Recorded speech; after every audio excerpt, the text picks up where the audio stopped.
Guys, nasa Supreme Court tayo at grabe, ang daming pulis ngayon. Ayan, mga kapulisan natin.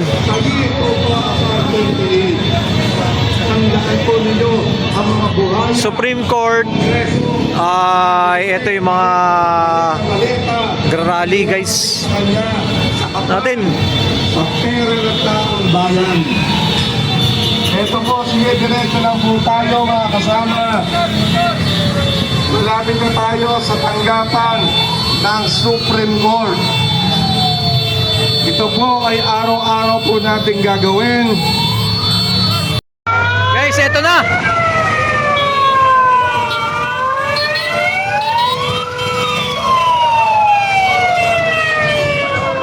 Mga Duterte Riders. Nandito na, mga Duterte Riders.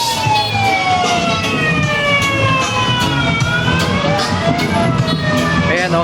At dito sa unahan, ay ito naman yung mga magra-rally. Si Sir ano? Oh, si Park. Ako. Eto na guys, ang mga nagra-rally, no? Ayan, no? Ang dami nila, oh.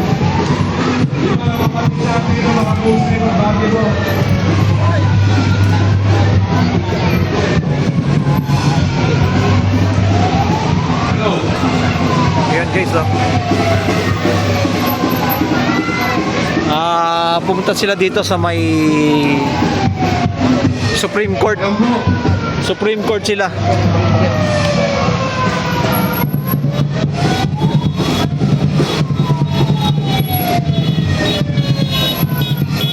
Supreme Court. Hello. Pakitaan ng bandera ng Labor Power Movement. Duterte Riders. Dito rin, no? Unahin ang bayan, hindi ang politika. Itigil ang impeachment. Buwan bangsa. Hakbang na may isog. Ano to? Iba't ibang organisasyon, guys. Nandito. Ayan. Aksyon ang petisyon sa bias na corpus ni Tatay Digong. Justice for Tatay Digong. Justice for Tatay Digong! Justice for the Filipino people! Duterte!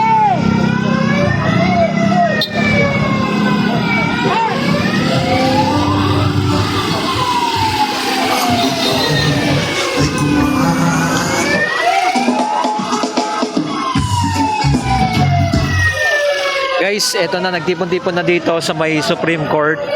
Ang hakbang na may isog tsaka Wanbang Samoro ay para sa petisyon, no? Sa kulong ng ating president sa ibang bansa. Ayan, no? Ang One Riders. Yung mga kapulisan, magandang umaga po sa inyo. Nagpapasalamat po kami sa kapulisan sa pagtulong ninyo sa pag-a-assist itong nagaganap na pagkilos ng mga taong bayan sa ilalim ng hakbang na maisog.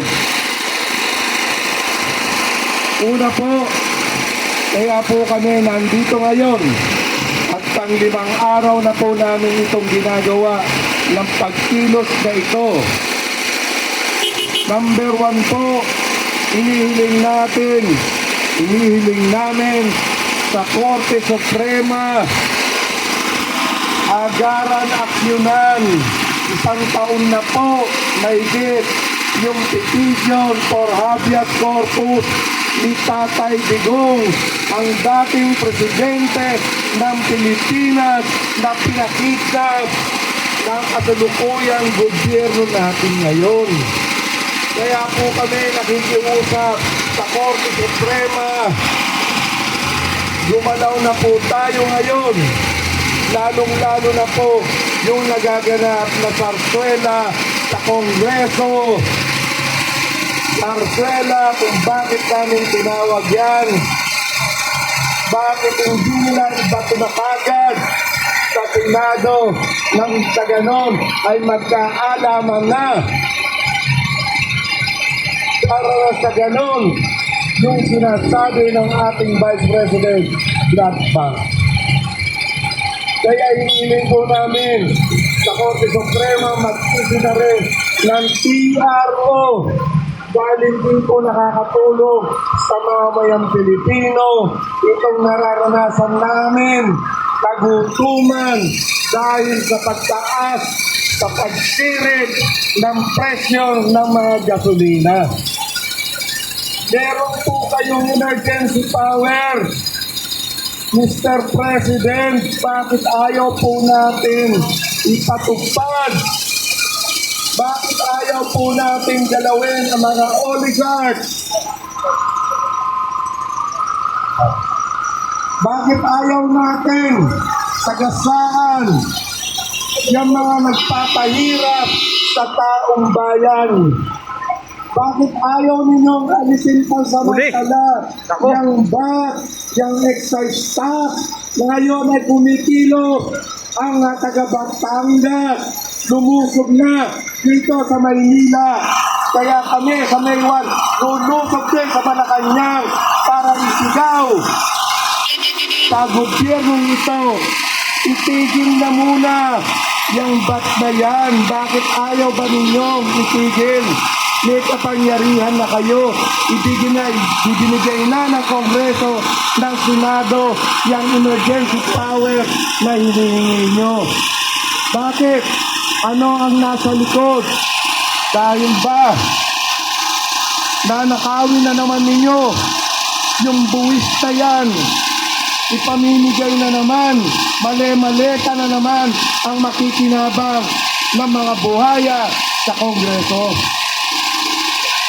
Kaya po sa pagpapatuloy po natin ng programang ito, tinatawagan po natin ang walang sawa na mga nila. Marami daw ang nagmamahal kay BBM. Maniwala ba kayo? Meron maraming nagmamahal kay BBM. Nang dahil kay BBM, sumipa ng suntok sa buwan ang presyo ng langis. Tama, di ba?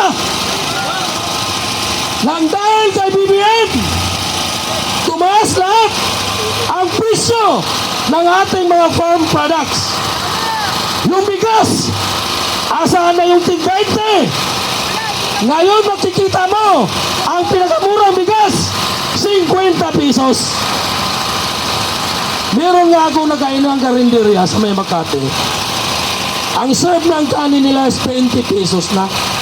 Bakit po 20 pesos? Kasi nga daw, nagmahal ang mga petroleum products sa gasol at at the same time ang bigas. Tama lang naman.